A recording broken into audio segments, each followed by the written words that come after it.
was the summer of 2014, and for my son's bar mitzvah present, just like many Jewish parents, we wanted him to bond with the Holy Land. Oh, it worked perhaps too well. My husband had stayed back at the hotel, and our friends, my son and I, had just stopped in a pharmacy. Run to the bomb shelter, sweetie, please hurry. I didn't hear the sirens at first, but the Israelis did. They're used to hearing these things. We ran to the back of the storeroom. It was a 12-foot by 24-foot windowless bomb shelter. My heart's pounding. Boom! Boom! I hear it and feel the percussion of the exploding bombs. I'm trying not to get sick. I look at my 13-year-old son and I think I'll never forgive myself if something happens to him. That's an excerpt from a speech I gave to the Orange County Jewish Bar Association. It was the first, but not the last time we had to run to a bomb shelter. Our adventure and my transformation is also the subject of my book, Blasted from Complacency, A Journey from Terror to Transformation in Israel. There is no chapter in a parenting book on what to do when a war starts and you're on a family vacation. Think touring extraordinary and sacred sites mixed with cowering in bomb shelters. I'm still trying to get over the Jewish guilt of taking my son to war for his bar mitzvah present. The impact of being human targets helped me understand the plight of Israelis living like this, and it also made me want to work on peace. How Israel is often described on the news is not what I'd seen with my own eyes. And I felt Palestinian parents also preferred their children playing safely in their backyards. The missiles exploded just near enough to blow apart my world as I knew it, forever changing me. And you'd never recognize my life today with what it was like then. I believe I found my life's purpose.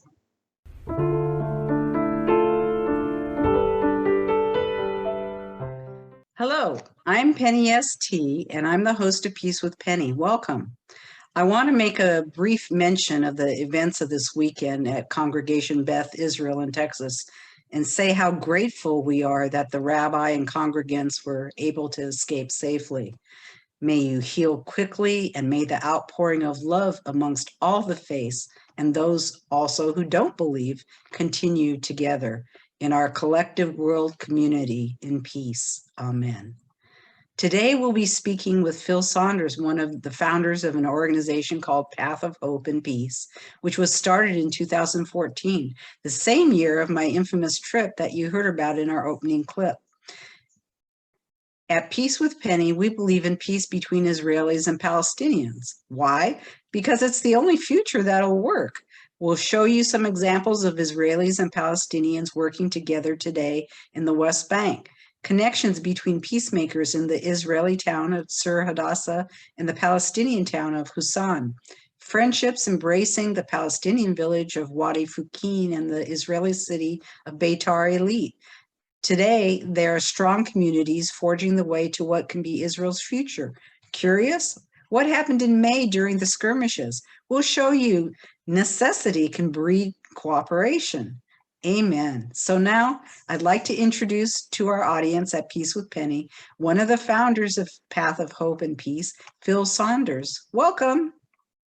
Thank you so much, Penny. Thank you for inviting me on your podcast. Great to be here. It's great to have you. I'd like to begin with a clip that will give an overview of what Path of Hope and Peace is about. The first time I saw this clip, it brought tears to my eyes because if you look closely, you'll realize this is what peace looks like. And it's actually how these Israeli and Palestinians are living together today. You also have to remember it's difficult and tenuous, but it's working. So let's see the video. I'll stop a couple of times, and Phil, I'd like you to explain that what we're seeing when we're looking at the springs and then at the march. But let me now pull this up. Hello everyone. Here we are at the entrance to the town of Husan, a Palestinian town in the West Bank. And as we walk in, we can see that there's a red sign that warns Israelis that entrance to this Palestinian village could be dangerous for Israeli citizens.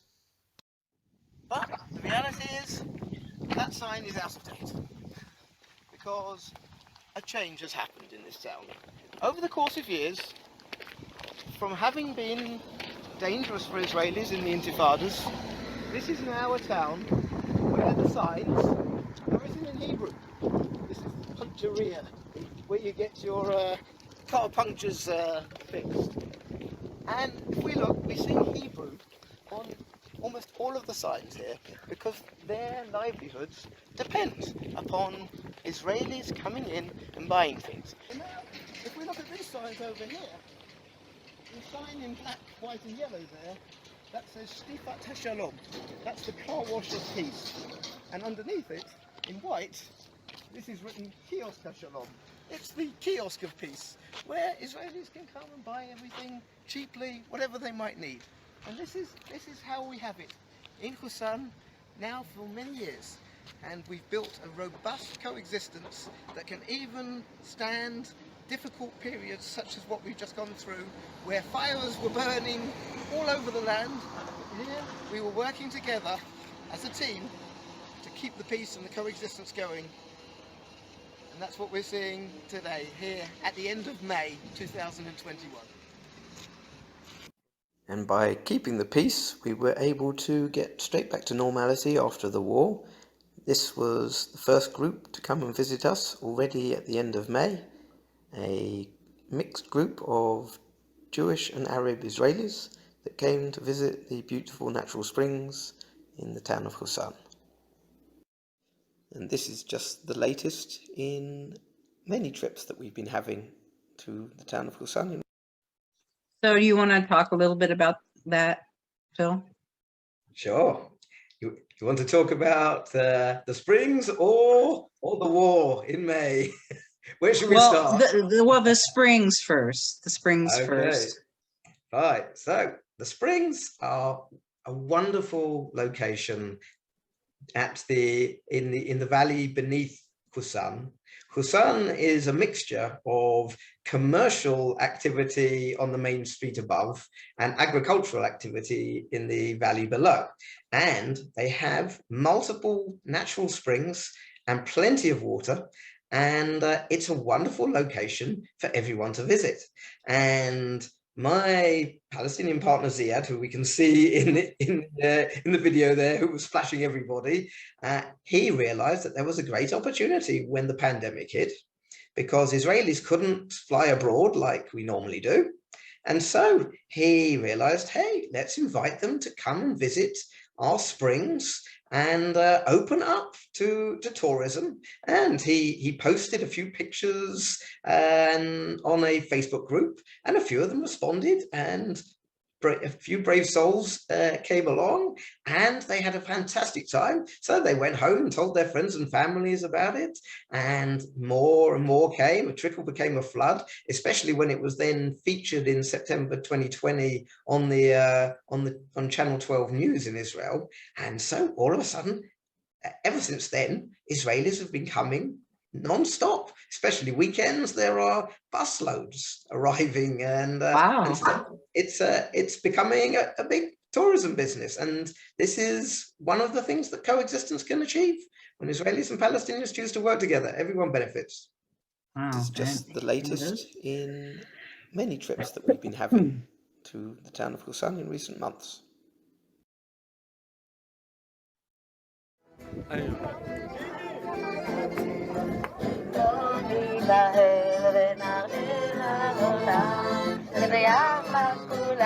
And these are Israelis?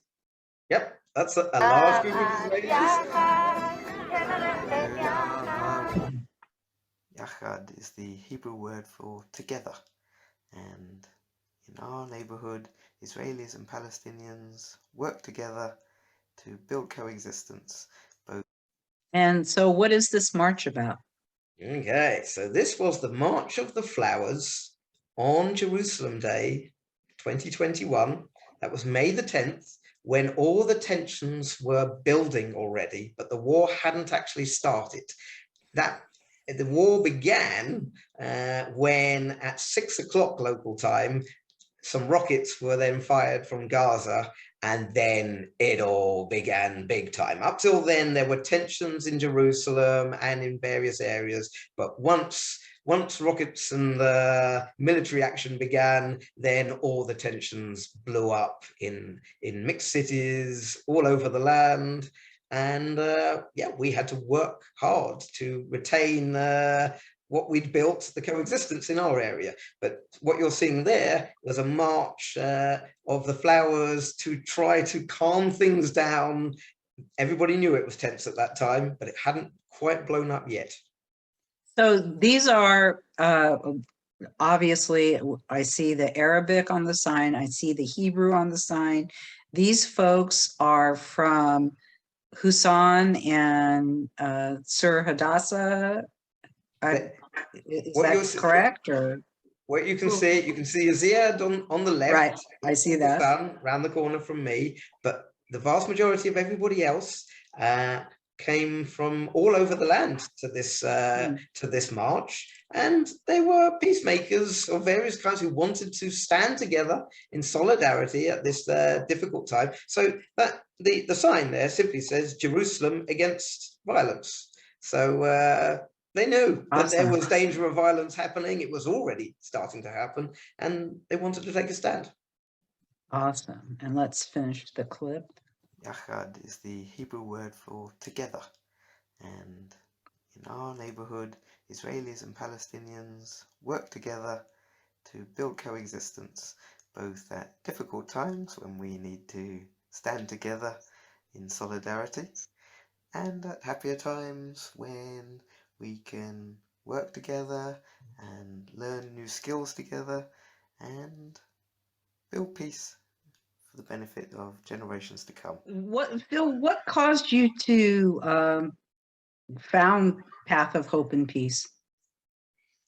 Okay, so I moved to Israel in 2005, and I lived in Tel Aviv for a few years, and I was active in various organizations. I've always cared about peace. And then in 2013, we moved to a small place called Tzur Hadassah, which is right next to the Green Line, close to Jerusalem. And I discovered that I had fascinating neighbors in the area, Palestinians living just at the bottom of the hill, and also ultra-Orthodox settlers just on the other side as well. A lot of very interesting people and fascinating interactions.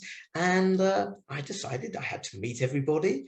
And that began with starting to meet the Palestinians who live closest to us. And very soon I met Ziad, my partner, who remains to this day. The two of us are building a change in this area, along with many others now that have joined with us. Yeah, and Ziad has quite an interesting background. Can you talk about that? Definitely. Yeah, he has an amazing story. His story goes all the way back to when he was 15. He was born in 1972, and the first Intifada began when he was 15, when young adolescent lads have a tendency maybe to go out and do things to release the tensions that they were feeling. And Ziad was active in the Intifada, and until he was arrested, and he spent the next 5 years in jail. So from 15 to 20, he was in jail, and he grew up in Israeli jail, and he learned to speak Hebrew there, and he learned all kinds of other things from all of the other inmates that were there in the prison with him. And he also learned about the concept of peace. During that time, the Oslo Accords were proceeding, and so he started hearing about this and talking about it while in jail. And so when finally he came out, he and a few others that had been in jail together, they joined together with some Israelis who are against violence, and they created an organization called Combatants for Peace. And Ziad was responsible for the Bethlehem Jerusalem partnership. Yes, I've interviewed Combatants for Peace. So, and if anyone's interested, you can find it on our website. Very interesting organization, all made up of people who have at one time opposed each other and today work on peace together. And it's fascinating. It's incredible and it's wonderful. So can you talk about what the Path of Hope and Peace is trying to achieve? Sure, but let me just continue Ziad's story a little longer first, to give the background, and then why the meeting of minds that we then had when I first met Ziad. First of all, it's worth mentioning when I lived in Tel Aviv, I was also in Combatants for Peace. I was in the Tel Aviv Tulkarim partnership, starting from 2010. But when I came to Tzur Hadassah and met Ziad, one of the first things he said to me is, wonderful to meet you. So glad that we could work together and whatever, but please stop talking about separating into two states. And this was already a big change in mindset for me, because I came from Tel Aviv, where generally speaking, we believe in separating away, cutting the land up. And he was saying, please, we don't want the land cut up. We don't want to be separated from you. We want to be have relations with you the way things used to be. And he also said, and that includes the settlers, which was a big eye-opener for me too, coming from Tel Aviv. Can you explain that a bit? Because, you know, a lot of the listeners would be from the US who don't necessarily understand what exactly you're talking about. Absolutely, and nor did I at the time. It was a real learning experience. So his story proceeded that while he was working for Combatants for Peace, he received a call from the head of Combatants for Peace to check out a demonstration that was happening quite close to where we live, in a town called Wallajeh, and apparently there were settlers there. And they asked Ziad to go and check out what was happening. So he headed down there, and he encountered a rabbi named Rabbi Menachem Froman. And he said, well, what are you doing here demonstrating against the separation wall? And Rabbi Froman responded that I'm standing with you guys. We don't want separation. We don't want walls in this land. We believe in living together, coexisting in this land. And for Ziad, this was something he'd never heard of. And then the rabbi invited Ziad to come to visit him in his home in a settlement. And Ziad was terrified, but the rabbi was so persuasive that he agreed, and he went along, and he was welcomed in with open arms and effectively became part of the family in due course. And then when, after having been there and met all the family and everybody else in that town, he then called up the head of Combatants for Peace and said, you're not going to believe what I encountered. Okay, there are these settlers that really want to work with us, and they've extended the hand of peace to me. And Combatants for Peace replied, we can't do that. That's not something we can be involved in, and if you're going to be involved in that, then you'll need to go a different path. And so what then happened was Ziad started working with Rabbi Froman and others, and they set up something called Land of Peace, and they worked together for years, building peace between neighbors in that area, until in 2013, Rabbi Froman unfortunately passed away. And that just happened to be the year that I arrived in Tzur Hadassah, and Ziad was looking for a new partner. And although I'm obviously a bit different to Rabbi Froman, at the end of the day, the vision really appealed. And so that's what we've been working on since. So really, it started with Ziad opening my eyes to the possibilities. Great. And now can you get on with exactly what you're trying to achieve at Path of Hope and Peace? Sure. Okay. So everything we're doing is very pragmatic and focused on building a better future together. And we've realized that we've got some fascinating variety of people in this area, each of whom has different things to offer each other. And when you bring those people together, it becomes an amazing win-win. And in this area, none of us have any interest in returning to the dark old days when Husan in the Intifadas was known as one of the most violent towns in the entire West Bank. And it didn't pay off, not for us and not for them. Okay, and there are still quite a lot of people in my town who still remember Husan as the town of terrorists. But thankfully, things have changed, and it's in all of our interests, and it's gone from strength to strength. And the key test was in May, when we saw all the problems all over the land, and yet, because we'd built something very strong together and didn't want it to fall apart, we worked together to keep the peace, and we were very successful. And so the video we saw earlier when I was speaking was at the end of May, where we'd managed to keep everything quiet. And that's the first trip that we saw heading down into the Springs. That was also at the end of May. So people just came straight back, and we got straight back and have carried on building stronger since. So you have some tourism going on. You look at security conditions.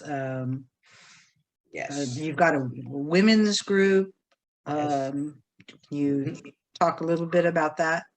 Absolutely. Okay, so of course, okay, the relations have begun between the men, because the Palestinian men are the ones who speak Hebrew so that they can work. And the women, by comparison, it's a traditional Muslim town, so they stay more at home and they don't have so much interaction with Israelis. And so we're now working to change that and build relations between the Israeli women and the Palestinian women, and also between the young people. And so you saw a very brief clip at the end of the video where one of our partners in Path of Hope and Peace was teaching Palestinian kids art, and he also teaches them English, and it's wonderful. And so we're engaging everybody now, and we're also starting to engage with all the other towns in the zone to build a real zone of coexistence. But yeah, it began with security and economics, because they need to go hand in hand, because the Palestinians are looking for improvements in their quality of life, and the Israelis are concerned about security. And if we can work together on those two things and deliver them simultaneously, everyone wins. And so that was the key work to bring us to this situation that we now have today. So the real work began, I would say, in 2017 was when we really tackled the security situation and worked hard together to change it and put an end to stone throwing that was preventing Israelis from feeling safe enough to go into the town or even drive along the Husan bypass, which doesn't enter the town but just goes close to it, the main road that leads to Jerusalem from this area, and they were too afraid to use it back then. Whereas today, there are frequently traffic jams on it because it's now again our main route to Jerusalem. Yeah. Excuse me. Being a woman, of course, I wanted you to speak a little bit more about the meetings that the women have with each other, hosting the events and so on. Can you talk a little bit more about that? Yes. Okay, so language is a key issue in this one. And so we've had to have facilitated translation when bringing them together. We do have Israeli Arabs, or Israeli Palestinians, as they often call themselves, who speak both Arabic and Hebrew, and therefore can be the connector. And yes, we are starting to run these groups to break the barriers of, they just don't know each other. They don't understand each other. The men have had much more interactions for quite a few years now, but it's vital that we enlist the women. As Ziad says, women are the pillar of the house. And if we don't bring them into everything we're doing, and the youth, who, as I said, if the youth aren't part of it, they can go off the rails, and we want to all work together. So we're working as families, but with regard to the women specifically, often they prefer to meet just themselves together. They are traditional Muslim women, and so that's what we do. It's interesting because most of the peace groups that I interview probably would say 80% of the peace activists are women. So it's interesting in your area that it's a bit different, but I'm sure they'll catch up. Absolutely. It's a natural nature of women, I believe, to do this kind of work. And congratulations. I understand in 2021, your group received the Institute of International Education's Victor J. Goldberg Prize for Peace in the Middle East. And it's an award that's given annually to a Jewish Israeli and an Arab Muslim that work together to advance the cause of peace in the Middle East. And you want to talk a little bit about the award you and Ziad won? Yeah, it was an amazing honor. We did not expect to get anything like that.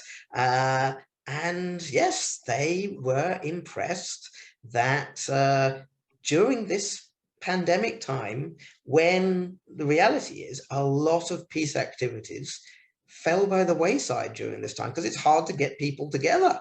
And so many projects were put on ice, whereas thanks to Zia's ingenuity, instead, we ended up flourishing and had more Israelis coming to Husan than ever before, and featured on the news. And so it got quite a wide profile. And so they saw this and saw that we had really achieved something, especially when we passed through the war unscathed.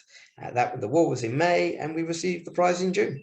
And so, yes, it all came together, and it's wonderful. And we're just wanting to build and deepen and widen the model that we've built now.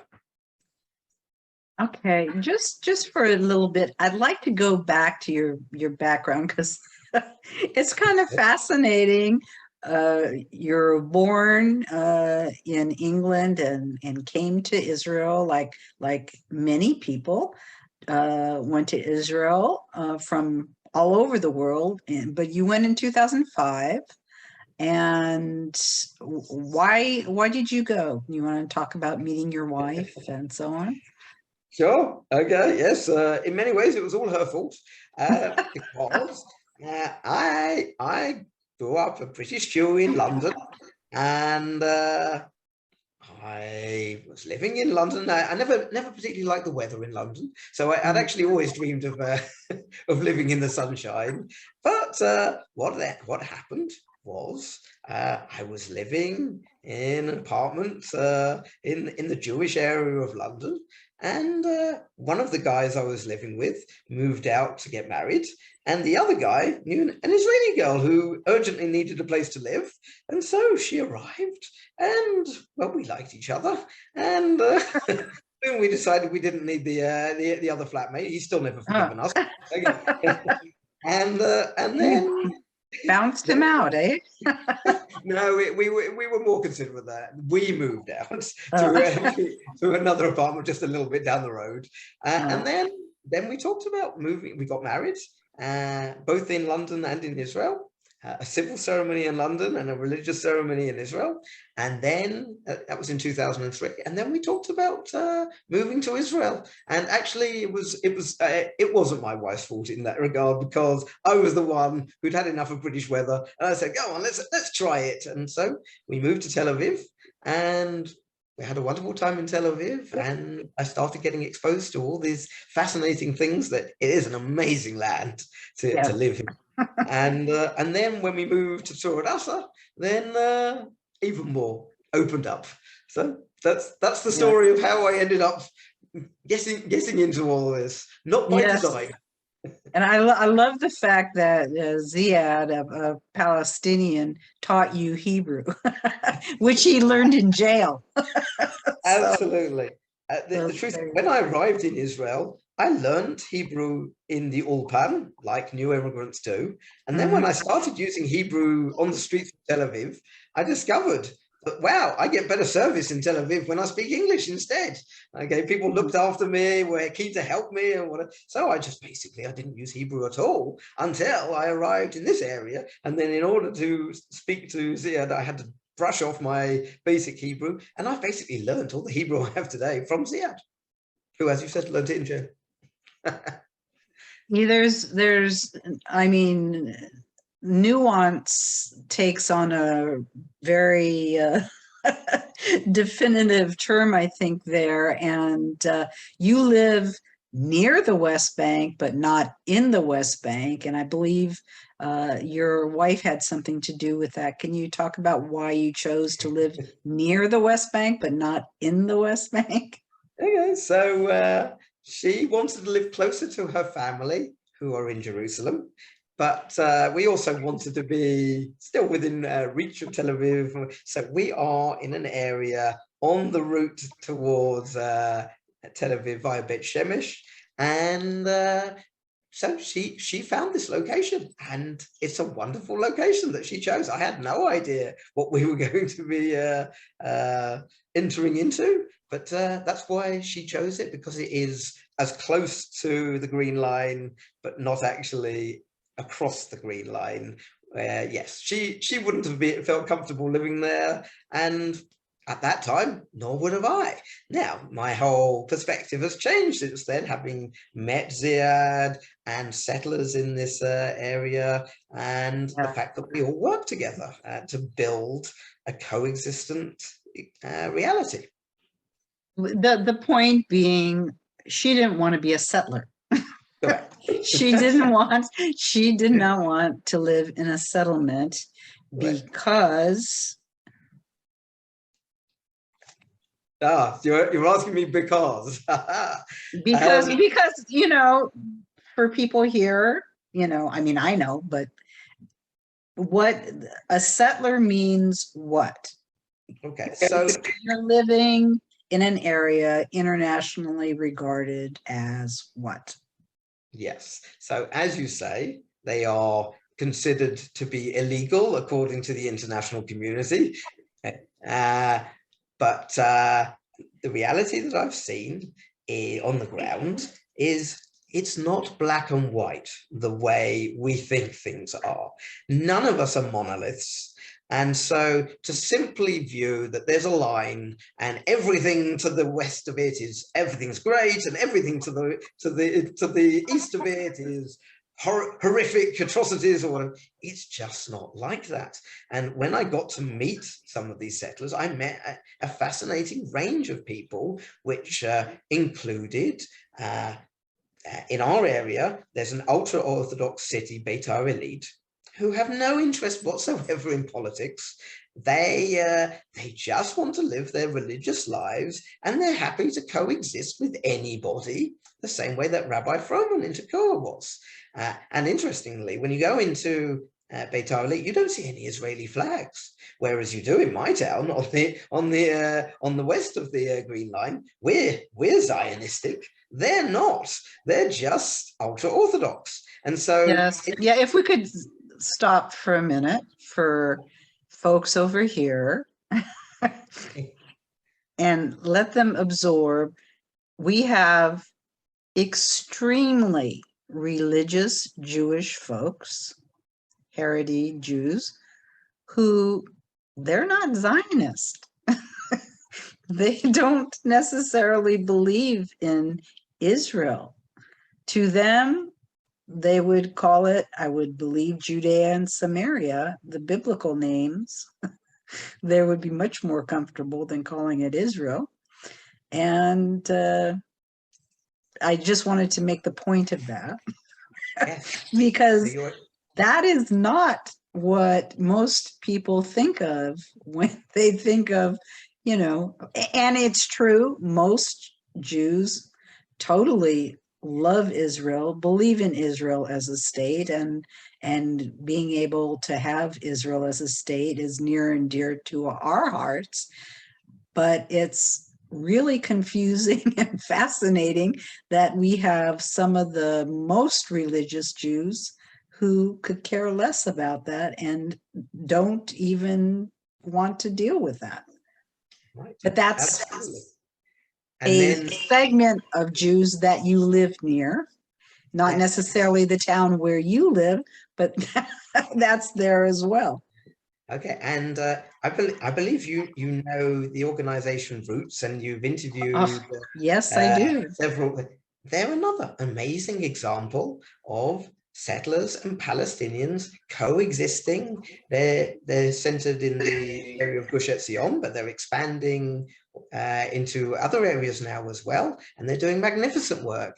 And I also want to mention one doctor that lives in Efrat that I met very early, close to Gush Etzion, and he has a clinic where he invites Palestinians to come and get free healthcare on a purely voluntary basis to help his Palestinian neighbors get services they wouldn't be able to get by the Palestinian healthcare authorities, which is very basic, unfortunately, some of the places. And so again, an example of a settler who is absolutely doing wonderful things to help Palestinians. Now, on the other hand, though, there are some settlers who are violent and do cause problems. It's a whole mix. And so the main message I would say in this is I learned that it's not black and white. The Palestinians aren't a monolith either. There are Muslims, there are Christians, there are seculars. Some of them have political concerns. Some of them say 1 state, 2 states, 10 states, we don't care, just as long as we can put food on the table for our families. There's a whole mix. And the same goes for all the people in this land. It's a fascinating. Yes. And I have to say, Roots, I'm very tied to Roots. And Rabbi Hanan Schlesinger was one of the first peace activists I ever met directly after our trip with Ali Abu Awad. They were here on a speaking engagement. And since I have interviewed, we have about 12 interviews from different people from Roots and doing wonderful, wonderful work there. But Rabbi Hanan is a settler, and he's also extremely Orthodox, but he also works on peace. And I would say that many Palestinians, he would consider them his family, and they do wonderful, wonderful work. So Israel is, of course, like anywhere else. You can't look at a label and assume you know what that person represents. For instance, just if they happen to be a settler, or they happen to be a Palestinian, or they happen to be a Jew. God knows we have so many denominations and seculars as well, and people are people. So you can't make assumptions, because we all know assuming something makes an ass out of you and me. So Absolutely. And it's so true in such a fascinating land as this, where we have an assortment of tribes. Okay, so you've got 3 major towns there that you deal with. So where you live is Tzur Hadassah, and it's a Jewish town, but what denominations and what's it like there? Okay, so Tzur Hadassah is half secular and half modern Orthodox. And so we aren't settlers, as you said. We live west of the Green Line, and we focus on livelihoods. We have young families, and many of them work in Jerusalem. And so getting to work means driving along that road, which, as I said a few years ago, was not safe to use, but thankfully now is. And we just want to go about our lives. And what I discovered when I met the Palestinians in Husan is basically the same thing, that they care very much about their families and looking after them, putting food on the table for their family, and they need us to be coming in to buy their products. And also many of them work on a daily basis now in Israeli towns. And the interesting side of the triangle is Beitar Illit is the third corner of that triangle. And ultra-Orthodox families, they have big families and they don't have large income, so they need to be able to buy things cheaply. And a Palestinian town like Husan, directly opposite them on the other side of that main road, is the perfect place to do so. So they are connecting. Beitar Illit connects very much to the commercial side of Husan, whereas Tzur Hadassah is more connecting with the agricultural, cultural experience, going to the springs, getting to know the people. And so we all have different things that we care about, and that's fine. We all interact in different ways. And by the way, between Tzur Hadassah and Beitar Illit, there's also a very important relationship, because Tzur Hadassah doesn't have a bank or a post office or a pharmacy. All of those services are in Beitar Illit. So we're going in across the checkpoint regularly on a daily basis. So there's an interweaving. And the fact is that we're all very complementary. And it makes a whole greater than the sum of the parts. So it's interesting to me now, we have religious Palestinians and we have religious Jews in Beitar Illit, who, as you've described to me in the past, seem to have almost more of a connection in the way they think than perhaps the two Jewish towns of Tzur Hadassah and Beitar Illit. And there are concerns by the Beitar Illit that they don't necessarily want, for instance, Tzur Hadassah kids hanging out with theirs, because they might influence them in more of in thinking that they don't necessarily agree with more of a free thinking type way of looking at life. So can you talk a little bit about that? The potential for cultural issues is immense there, and yet you all make it work. Yep, I agree. It's fascinating to see it working in action, and it's exactly as you described. Beitar Illit are religious, and they find it easier to be friendly with Palestinian religious Muslims than secular Jews like me, who might come with alternative ideas of how to be living life. And so it's fascinating that Husan in many ways acts as the bridge of friendship in that triangle. And so we can be very friendly with people in Husan because we're fascinated by them and their culture, and we're so grateful that they want to work with us now, and that we've moved past the years that really, according to the people who remember them in this town, I wasn't here at that time, but they say it was just terrible. And so they're thrilled that it's changed. And even some of them don't actually know why it's changed. They just know it's changed. They can see the differences, and everyone's benefiting from it.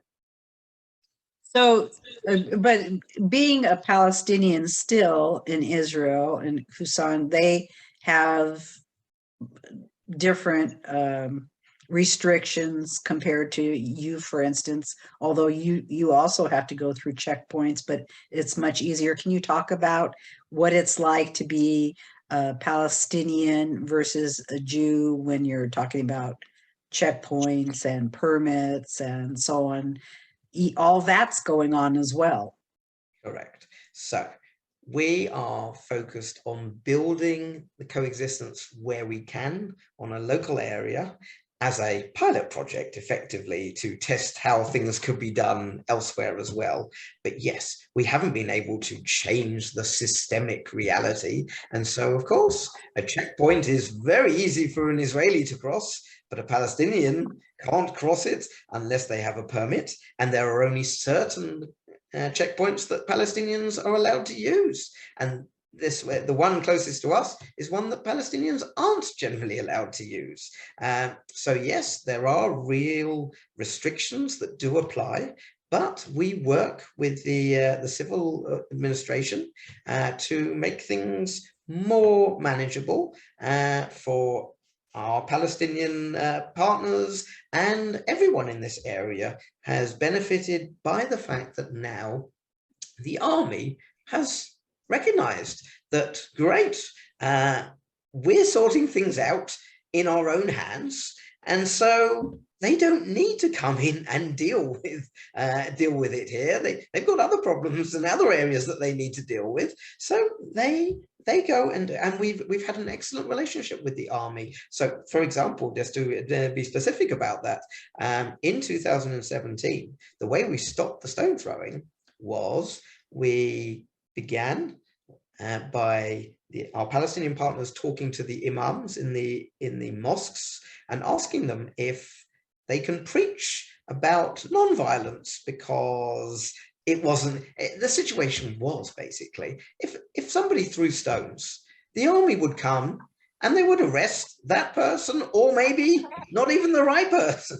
And then there might be a closure of the town, and everybody lost. And they reached the stage where they realized, why do we need this? And so they began by getting the imams to preach against violence and running patrols, particularly at night, to make sure nobody was throwing stones, coming up to the fence and throwing stones at Israelis, using the road down below. And then we realized, wow, there are actually people coming from other towns throwing stones. And if we're going to stop that, we really need to make it difficult for them to do that. So we went to the civil administration and we asked, can they set up bright white lights that will illuminate everywhere where stone throwing might happen, so that nobody can hide in a dark corner and throw stones? And as a combination of the imams and the patrols and the bright illumination, it all stopped in 2017. And in 2018, the civil administration gave a reward to the Palestinians in our area by inviting them to present their papers and get their names cleaned. Because if a Palestinian has been involved in violence of some kind or broken the law or whatever, then they get a black mark on their name. And that means they can't apply for a permit to work inside Israel. And it may be like somebody like Ziad, who was only 15 at the time, okay, and is now 50, okay, has totally different things he cares about. And so there are people still with these black marks from decades ago. So this was a big result for them to get that, and it gave them significantly enhanced freedom of movement, still subject to having a permit. So we need to be clear, we haven't got a magic wand that can instantly create equality in every way. But we hope that the improvements that we've created, which really is a win-win for everybody in our area, will become replicated eventually to perhaps become systemic. But that's a process. Yeah, and there's so much economic reliance on each other between the towns. Tzur Hadassah can get cheaper foods and such just in Beitar Illit, but also Beitar Illit can even get cheaper foods and in the Palestinian towns, and you're all dependent on one another as part of the interactions, which obviously creates some of the unity. And you want to talk a little bit more about that? Yeah, as you say, it's a win-win financially when we buy each other's products, but it's also, you get more variety. I can get different things in a Palestinian town, different food products than I can get in an Israeli town, whether that be Beitar Illit or Tzur Hadassah. And I'm not even just talking about traditional Palestinian foods. I'm talking about they get their products from a completely different distribution route. I believe it comes from the Gulf and Egypt, and whereas our distribution route is coming from Europe, and so different products end up, and we're living just next door to each other. So wonderful. So if we get used to actually going into each other's towns, we discover all the amazing benefits of different things you can find there. Plus, at the same time, you end up building good neighborliness. You get to know each other. And we really are now at the stage where we're becoming good friends. And not everybody, it's a process, but very much so. And as you say, there's no reason why we can't effectively become part of each other's families. Ziad was part of the Roman family in those years, and absolutely, Ziad is here all the time. He has a permit, okay, and I'm at his house all the time, and I know all of his family, and they're wonderful, fascinating. He's got 5 kids, every one of them different, and it's amazing to get to know these people, and it's a joy. Plus, by the way, I love Palestinian food as well. I'm an addict of makluba in particular. It's amazing.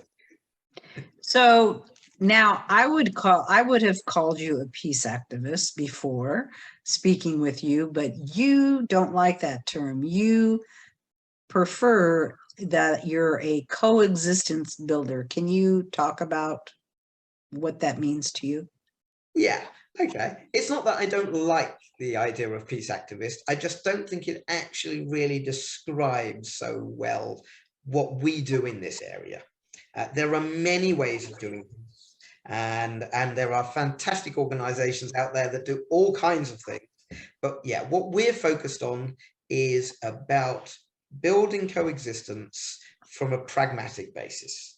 And then working from that, because we've seen it's very strong when everyone's benefiting and has something to lose, crucially, then we can pass through difficult times like the war in May more strongly than other relationships that are maybe more just about talking about the politics or narratives, all of which is very important. But we focus on the pragmatics. We realized that at the end of the day, the deal at the beginning began economics and security, and then from that we can now build everything else on top of that from a much stronger foundation, where everybody in our area is already benefiting from the change in reality. So that's why I choose to say that we're focused on building coexistence. But yeah, it's part of building peace, and we very much do hope that it will become peace across the entire land.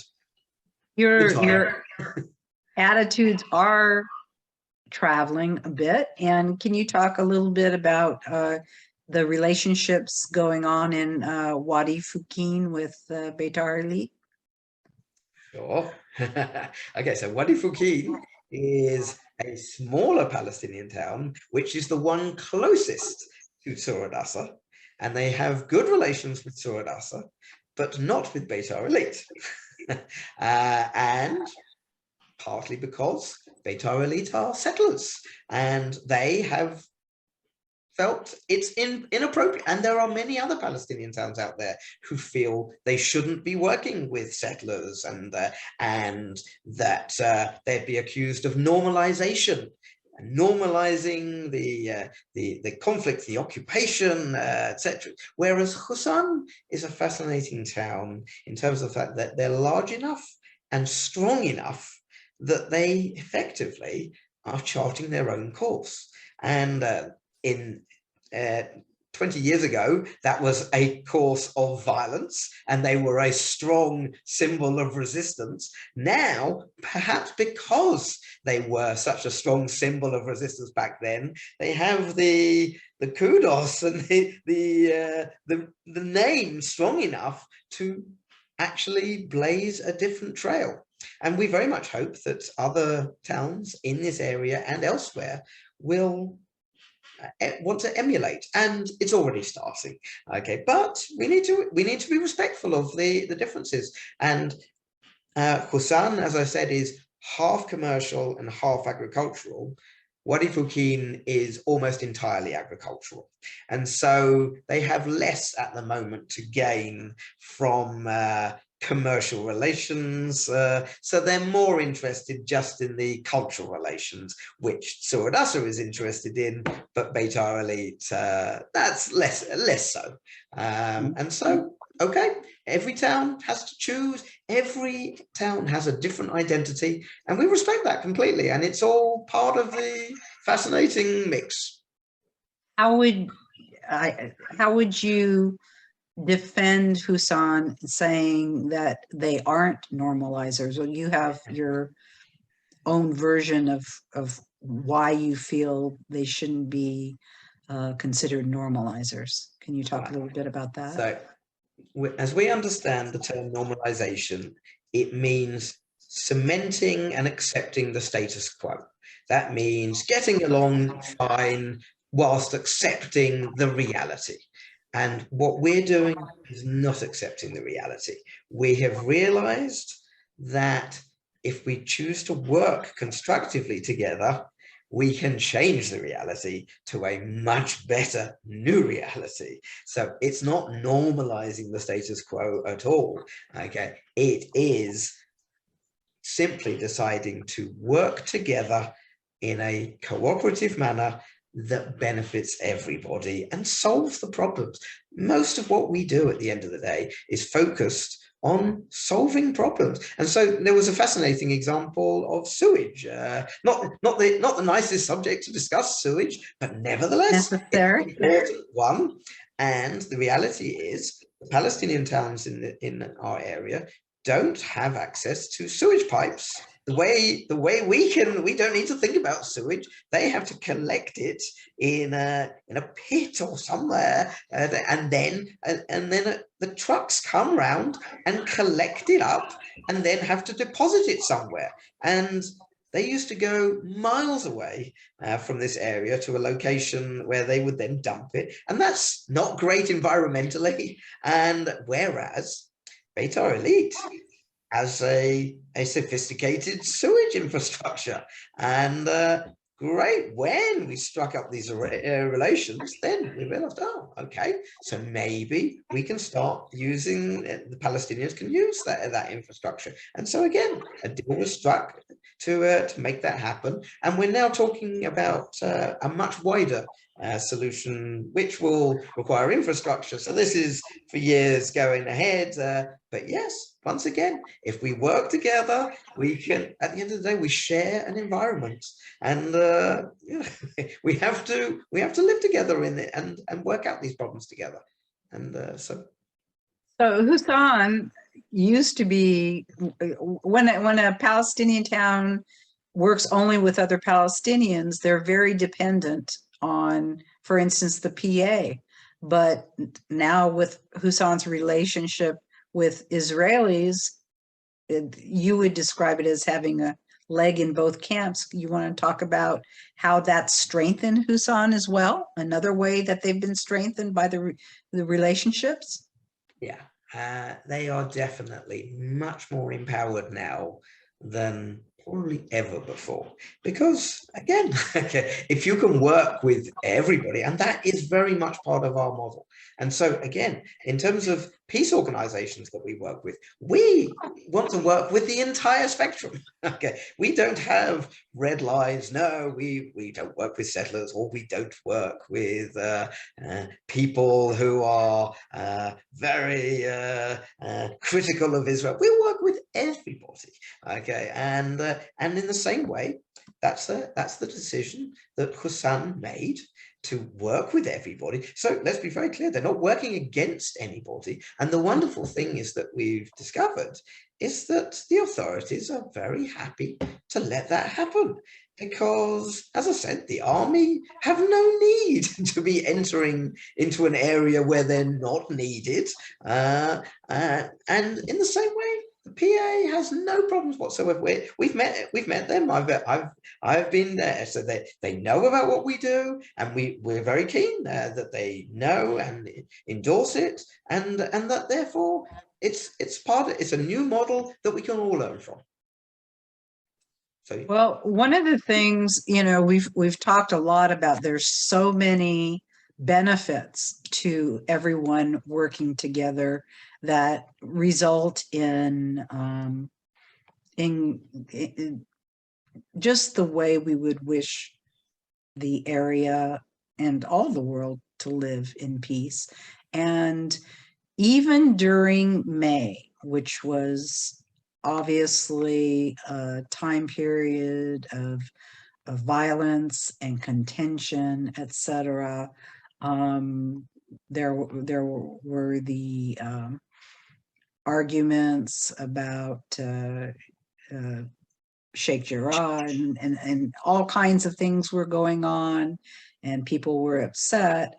I wanted to show, which I thought was fabulous, that you actually, here we have this town, and we can see, I would like to show some of the videos from the Husan's entrance during that time and what exactly was happening. It's fascinating.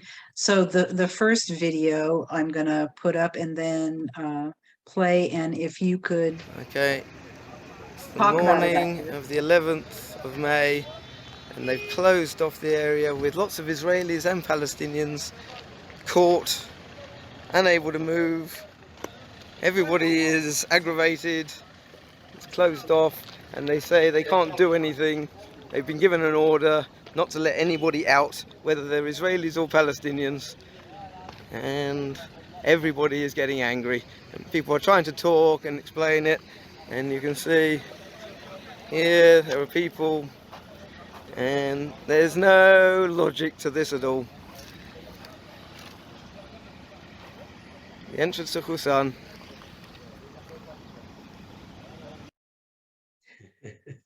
So that was one issue that was going on, but by the next day, this is a different situation. So it's 10:20 in the morning on the 12th of May 2021, and this is the entrance of Husan after a very, very tough day and night of violence. But things are quiet here. We do have 3 soldiers there at the entrance keeping an eye on things, but they allow me to drive in, and they're allowing people to come in and out. But as you can imagine, not too many people are coming in and out at the moment. Israelis and Palestinians get nervous of each other at times like this, but here in this town, it's okay, and we're keeping things going. Hang on, let's see. Here's a Palestinian driving in. Let's see what they say to me. Oh, okay, let's drive in, no problem. And that's a yellow number plate. That's somebody driving out. That's angle. That's the yellow Israeli number plate. No problem. So, okay, the coexistence is continuing here in the town of Husan. Over there, that's Beitar Illit.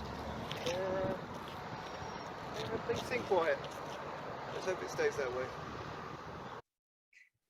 So just absolutely beautiful. And it's amazing what can happen when folks work together.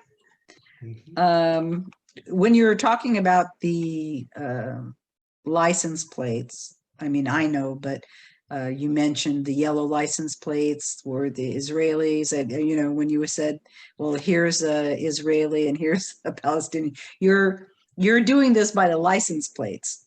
the color of the license plates, correct? Yes, absolutely. That And if you can explain that a little bit.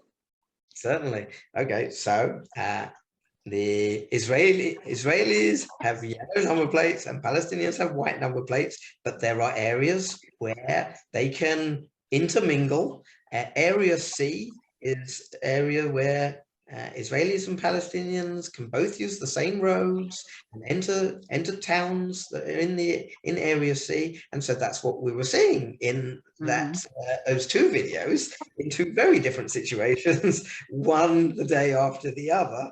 Okay, so the first one was on the 11th of May, when the war had started, and presumably the army had decided in general that they needed to take control of everything. So this was a general order, okay, to close off towns that might be problematic or whatever. And so they arrived at 9 o'clock in the morning, as they did in other areas.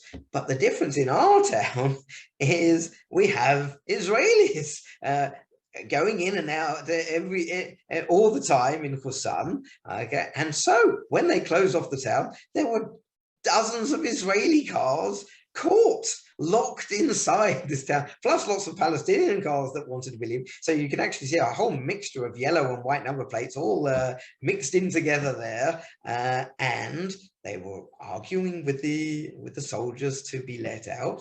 But I spoke to them and they said, no, look, we've received this general order. Okay, and so I thought, look, this is going to get a big mess, and this is not what we want here. Tensions are rising. We don't want violence to happen. And then an Israeli car decided to make a bolt for it and just drove straight past the soldiers. And I thought, wow, what will happen if a Palestinian car decides to have a go at doing that? And we just thought, no, we don't want to get that. Okay, so I called up my contacts at the administration, the army administration in Gush Etzion, and I put them on the phone to some of the angry Israelis who'd been stuck there for half an hour and wanted to get home or get to work or whatever. And they yelled at them enough that in the end, the people realized, okay, we better do something. It's a bit of an unusual circumstance there. So then the officer in charge at the entrance got the order, open it up, let them out. And so from then on, they were there keeping an eye on things, at least for the next few days. As it happens, after about the 14th or something, they weren't there at all.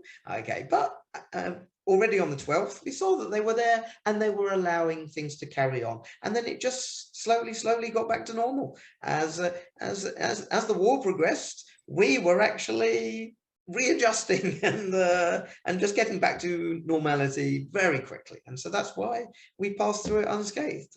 But again, it's because we have these relationships that we've built. And so that's what you were saying.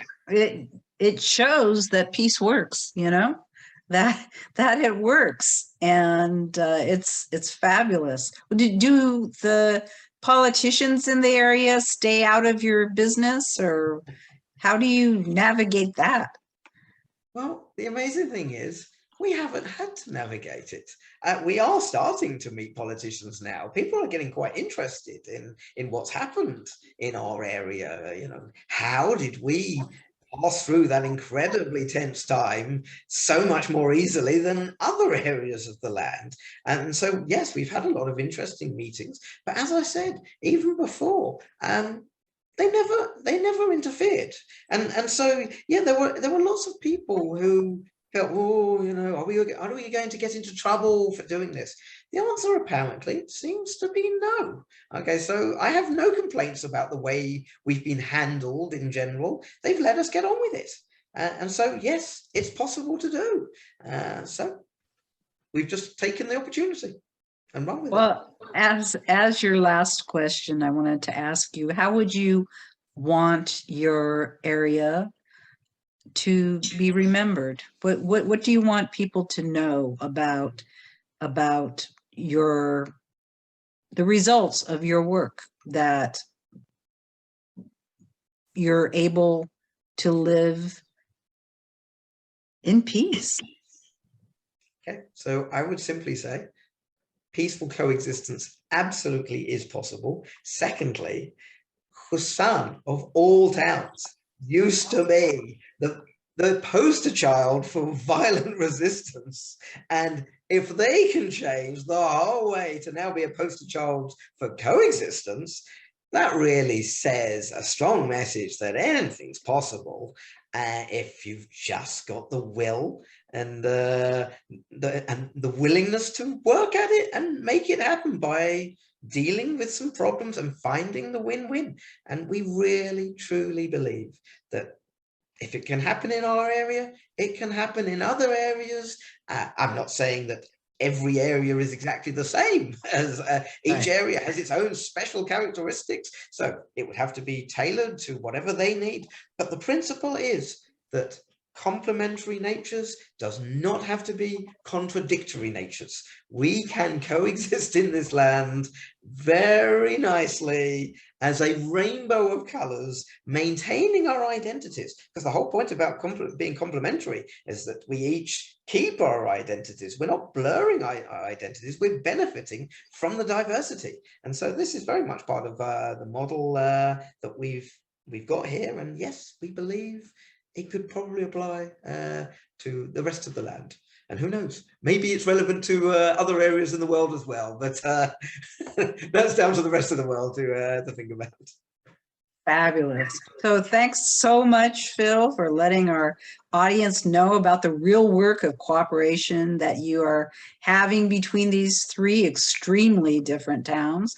Next week on January 25th at 11 a.m. Pacific time, we're going to do something we haven't done before. First, let me stress that we are not a political vodcast and we are not supporting these particular ideas nor any other, but as always, we're willing to listen. We're always interested in what's happening in Israel, and politics are certainly part of the many proposals working on peace. And we thought it'd be thought-provoking to speak with Israel Pikarsh, the CEO of an organization called Anachnu. They call their proposal the Equal Partners Program and say it's based on a win-win principle. All political groups within Israel will be strengthened together, as well as the state of Israel and the Palestinians, without any side leaving its fate in the hands of the other. They call for the establishment of a separate Palestinian state within the 67 borders with a safe Jewish minority, alongside the establishment of a federal Jewish and democratic constitution in Israel with an enlarged and equal Palestinian minority. Their federal approach recommends the forming of non-territorial constitutional communities which would provide religious and cultural services in Israel. Sounds complicated, right? Well, of course it is. We're talking about Israel, and they've struggled to give peace a chance for years. Why not join us and see what Anachnu is proposing? Israel needs a creative solution to resolve so many complex issues. We have to remember that you can't expect different results if you always propose the same solutions. We hope you'll join us and give this solution a chance to be heard. And for now, may you all live in peace, shalom, and salam.